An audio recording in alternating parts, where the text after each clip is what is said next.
Жалаң жана жайылма сүйлөмдүн эрежесин ким айтып коет? Түрдө түшүнөбүз. Baş sülemde kanatırsa, Азаматсыз эжеке.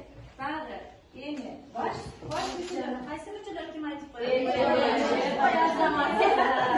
Бирден алмастыр. Айкындош мүчөлөр кайсы? Жакшы. Кандай суроолорго жооп берет? Ким эмнелер? Баяндош. Азаматсыз. Бир гана кыргыз тил мугалимде берсеңиз, бардыгыбыз активдүү катышканга аракет жасайлы. 5-чи класстан баштап өткөнбүз. Google'dan карап жооп тапсаңыздар деле эсте калат. Аябай баягы максат мен берип алышым керек деп тыптынып издеген убактагы маалымат эсте жакшы сап калат экен, Ушундай аракет кылсак деле боло берет. Анда биз кийинки тапшырмаларга өтө беребиз сиздер менен.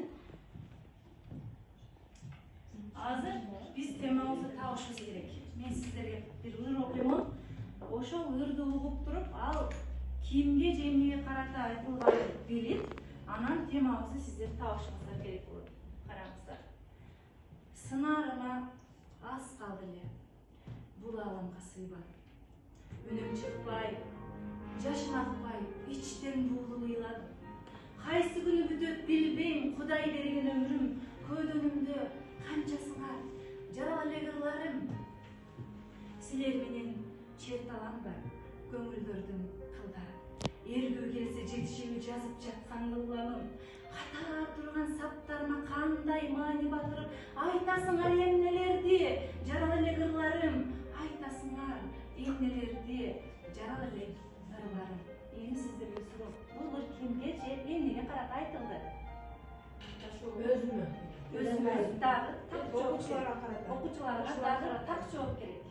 Чыгармачылыгына дагы, жашоого дагы, азаматсыз ушул так жооп бизге тактык керек. Азаматсыз мынакей. Жаралай элек ырларга кайрылды, Демек анда темабызды ким таап коет? Ойдун кимге карата айтылгандыгы. Темабызды ким таап коет? Жок. Muhallimge karata. Мугалимге карата айтылган. Adamga.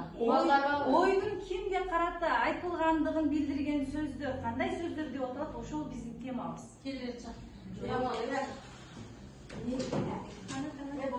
Сүйлөмгө мүчө боло албаган сөздөр.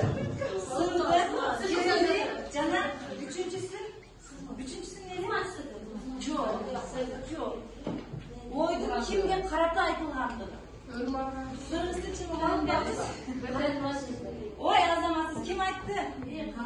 Сиз айттыңыз, мына каратма сөздөр болчу темабыз. Кыргыз тилинде ушундай бар да тема, Ойдун кимге карата айтылгандыгын билдирет. Демек, анда